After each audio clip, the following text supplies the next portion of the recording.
اللہم الہمنی رشدی واعذنی من شر نفسی۔ آج ہم اس ویڈیو کے ذریعے سے انسانیت اور اس کے پیغام کے بارے میں کچھ باتیں عرض کرنا چاہتے ہیں۔ اللہ تبارک و تعالیٰ نے انسان کی پیدائش کا مقصد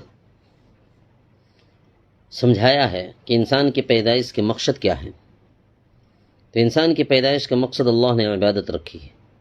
وما خلقت الجن والانس الا لیعبدون، ہم نے جناتوں اور انسانوں کو صرف اور صرف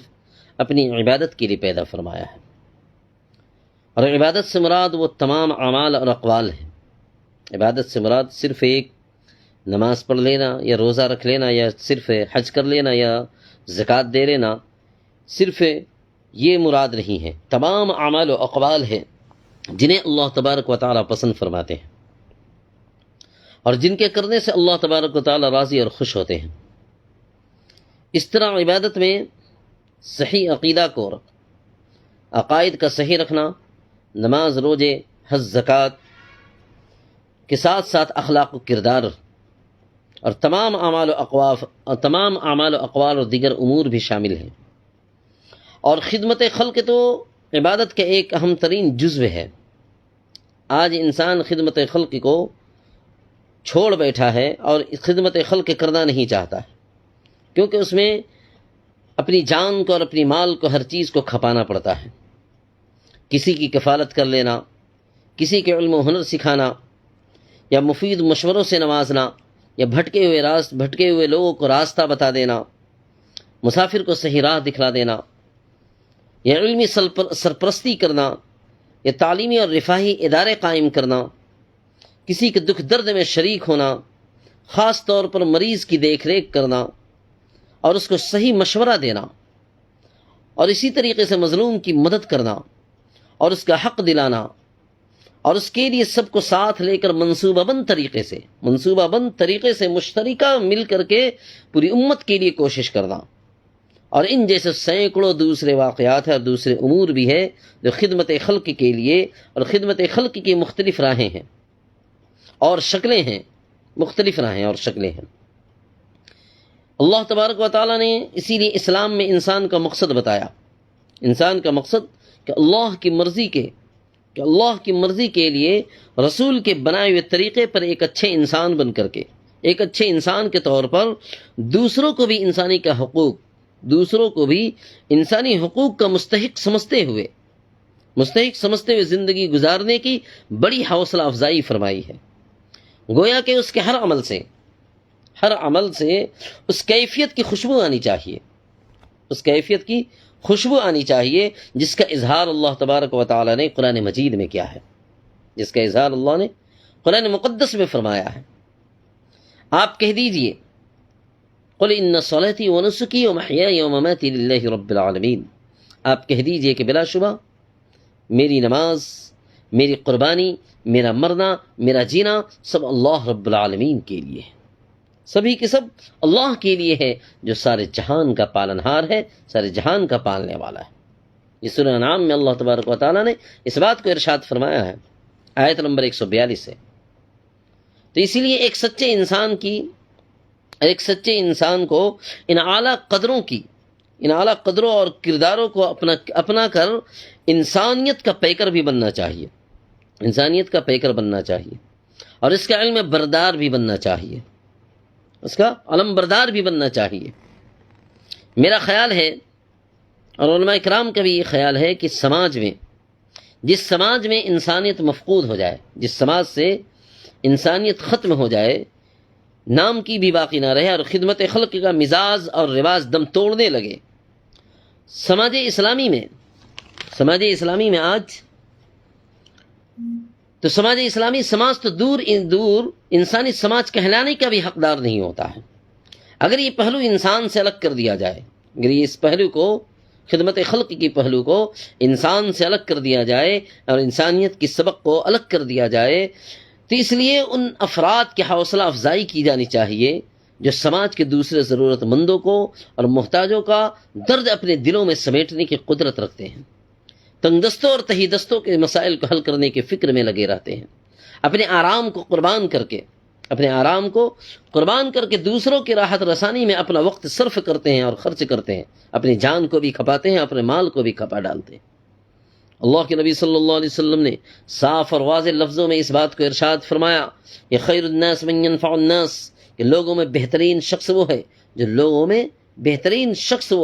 جو جو دوسروں کو نفع پہنچائے، جو لوگوں کو دوسروں کو نفع پہنچانے کی کوشش کرے۔ اور ایک اہم بات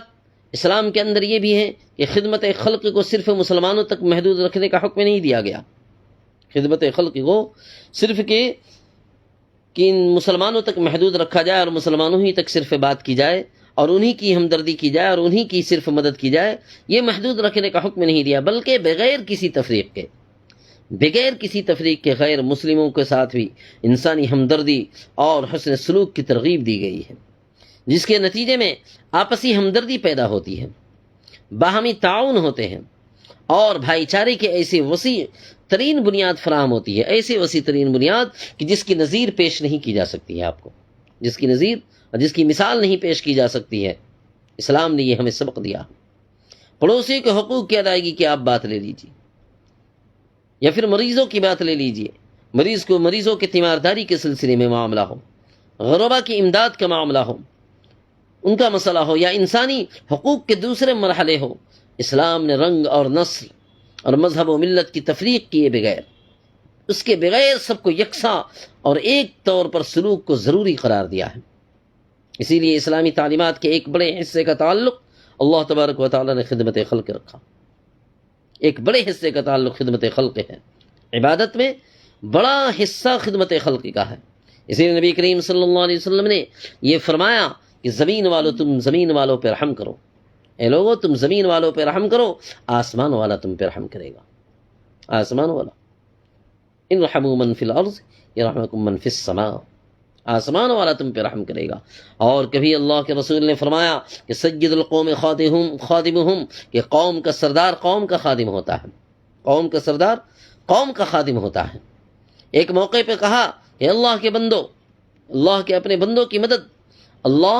ایک موقع پہ اللہ کے رسول نے فرمایا کہ اللہ اپنے بندوں کی مدد میں اس وقت تک رہتا ہے جب تک کہ بندہ اپنے بھائی کی مدد کرتا رہتا ہے، جب تک کہ بندہ اپنے بھائی کی مدد کرتا رہتا ہے۔ بلکہ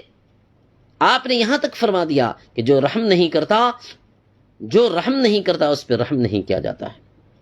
لہذا آج کے دور میں آپ دیکھ لیجیے، فرقے پرستی کا زور ہے، اخلاقی بحران ہے، اخلاقی بالکل ہی بحران ہے۔ اخلاق کے معاملے میں تو مسلمان کی بہت ہی گراوٹ آ چکی ہے۔ آج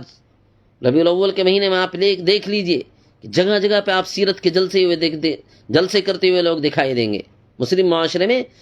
جتنی مسلم معاشرے میں جلسے اور اجتماعات ہوتے ہیں اتنے کسی اور قوم میں نہیں ہوتی ہیں، لیکن اتنی برائیاں عام ہیں۔ صرف جلسے جلوس میں ایک کان سے سن لینا اور دوسرے کان سے اڑا دینے کا یہ حال ہوتا ہے۔ صرف کان کی عیاشی کے لیے آج ہم بیانات سنتے ہیں، کان کی عیاشی کے لیے نعت پاک سنتے ہیں، کان کی عیاشی کے لیے صرف نعرے لگاتے ہیں، صرف ہم اپنی دل کی تسلی کے لیے۔ لیکن جب اللہ کے نبی صلی اللہ علیہ وسلم کی تعلیمات کی باری آتی ہے، جب ان کی سیرت پہ عمل کرنے کی باری آتی ہے، تو انسان اپنے پیٹھ کو پھیر لیتا ہے، اپنے آپ کو پیچھے ہٹا لیتا ہے۔ تعلیمات میں بہت ہی پیچھے ہوتے چلی جا رہی ہے، اور خاص کر کے اخلاقی تعلیمات۔ حضور پاک صلی اللہ علیہ وسلم کی اگر اخلاقی تعلیمات کو آپ اٹھا کر کے دیکھیں گے تو اللہ تبارک و تعالیٰ نے جس کے بارے میں فرمایا وَإِنَّكَ لَعَلَىٰ خُلُقٍ عَظِيمٍ، کہ آپ تو بلند اخلاق پہ فائز کیے گئے۔ اور اللہ کے رسول کا بھی فرمان بھی ہے إِنَّمَا بُعِثْتُ لِأُتَمِّمَ مَكَارِمَ الْأَخْلَاقِ، بلا شبہ میں آپ کو اخلاق کے بلند درجے پر پہنچانے کے لیے آپ کو مبعوث فرمایا، آپ کو بلند اخلاق، مکارم اخلاق ہی کے لیے آپ کو مبعوث فرمایا۔ تو آج ہمارے معاشرے میں اخلاقی بحران ہے کہ اس دور میں اور سسکتے بلکتے سماج میں اس بات کی سخت ضرورت ہے کہ سماج کے بااثر افراد، ہمارے معاشرے کے بااثر افراد تنظیمیں اور ادارے خدمت خلق کے لیے کام کریں اور خدمت خلق کے میدان میں آگے آئیں، اور خدمت خلق کو اپنا اوڑھنا بچھونا بنانا پڑے گا،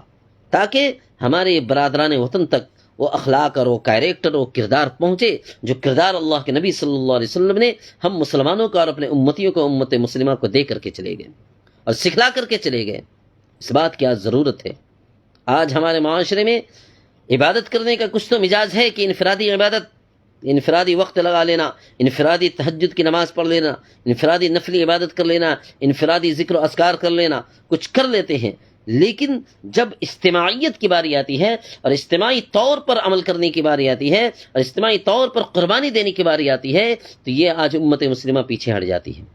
امت مسلمہ کوسوں دور چلی جاتی ہے، اور اجتماعی طور پر نظام نہیں ہے آج، چاہے آپ کسی چیز کا بھی نظام لے لیجیے، زکوٰۃ کو بھی آج لے لیجیے، زکوٰۃ کا نظام جو نہج نبوی پر ہونی چاہیے، جو بیت المال ہمارے معاشرے میں ہونی چاہیے، بیت المال قائم کر کے اور نہج نبوت پر، نہج نبوی پر زکوٰۃ کا نظام کو قائم کر کے اور ایک مسلم معاشرے کو اٹھانے کے لیے، اور مسلم معاشرے کو فقراء تنظیمیں جو ہیں، جو فقراء لوگ ہیں، ان کو اٹھانے کے لیے ایک مشت رقم دے کر کے انہیں اکٹھا کر کے اور انہیں اوپر اٹھایا جائے۔ آج ہمارے معاشرے میں یہ سب باتیں نہیں ہیں، صرف چند چیزیں ہیں اور چند عبادات کا نام ہم نے کہہ دیا کہ یہ عبادت ہے اور اللہ کی بندگی ہے، چند عبادتیں کر کے آج لوگ مطمئن ہو چکے ہیں۔ اس لیے آج ہمارے سماج میں اس بات کی سخت ضرورت ہے کہ با اثر افراد، علماء کرام کی تنظیمیں، چاہے جو علماء کرام کی تنظیمیں ہوں، تنظیمیں بنا کر کے اور ادارے خدمت خلق کے میدان میں آگے آئیں گے اور مضبوطی کے ساتھ اپنے قدم کو جمع کر کے چلیں گے، مضبوطی کے ساتھ قدم جمائیں گے، دنیا کو عمل سے اپنا اسلام سکھائیں گے، دنیا کو اپنے عمل سے، جیسے صحابہ کرام اپنے عمل سے سکھا کر کے گئے۔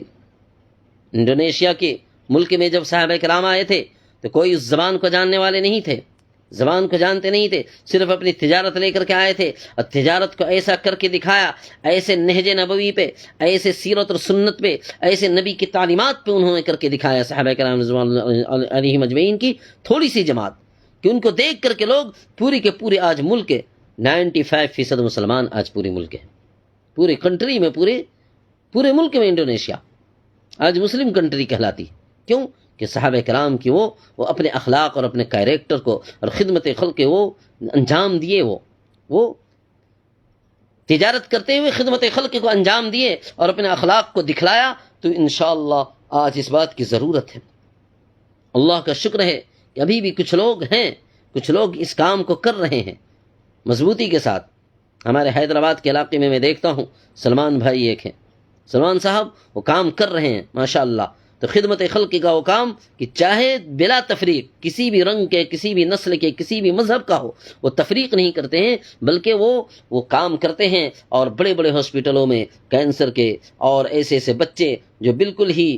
آخری دہلیز پہ ہیں، آخری اسٹیج پہ ہیں، موت کے دہانے پہ چلے جا رہے ہیں، پھر انہیں ان کے لیے انتظام کر کے 1,00,000 2,00,000 10 لاکھ تک جہاں تک انتظام ہوتا ہے وہ خدمت خلق کے لیے قدم بڑھا رہے ہیں۔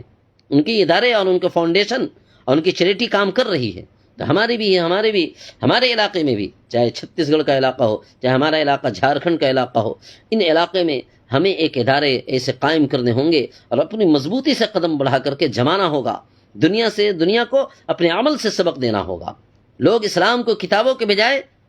آج صرف ہمارا اسلام کتاب میں رہ گیا، کتاب میں، تو کتابوں کو پڑھ کر کے اسلام میں لوگ داخل نہیں ہوں گے، کتابوں کا مطالعہ کرنے کی لوگوں کو آج فرصت نہیں ہے۔ آج اس بات کی ضرورت ہے کہ ہم اپنے اخلاق اور کردار سے اور آپسی معاملات ہی سے سمجھانا چاہیں، اسلام کو کتابوں کے بجائے ہمارے اخلاق سے، ہمارے کردار سے، ہمارے آپسی معاملات ہی سے سمجھیں گے وہ۔ اس میں کوئی شبہ نہیں کہ ہمارے کچھ ادارے بہتر کام تو کر رہے ہیں، لیکن اس میں مزید بہتری اور سنجیدگی کی ضرورت ہے، سنجیدہ اور دیرپا منصوبہ بندی نظام کی ضرورت ہے، اور اس کے ساتھ سب کے ساتھ مشترکہ مل کر کے کوشش کرنے کی ضرورت ہے۔ جب تک کہ مشترکہ مل کر کے لوگ نظام نہیں بنائیں گے اور اجتماعیت کے ساتھ نہیں چلیں گے، تب تک کہ یہ خدمت خلق کا کوئی ایک لیول پہ کام نہیں ہو پائے گا، کوئی ایک بہترین کام نہیں ہو پائے گا۔ اپنے طور پہ تھوڑی مدد کر دینا یہ الگ بات ہے، لیکن ایک نظام کے تحت اور ایک ادارے کے تحت ایک فاؤنڈیشن بنا کر کے کام کرنا، اس بات کی ضرورت ہے۔ ہم اہل خیر حضرات سے بھی اس سوشل میڈیا کے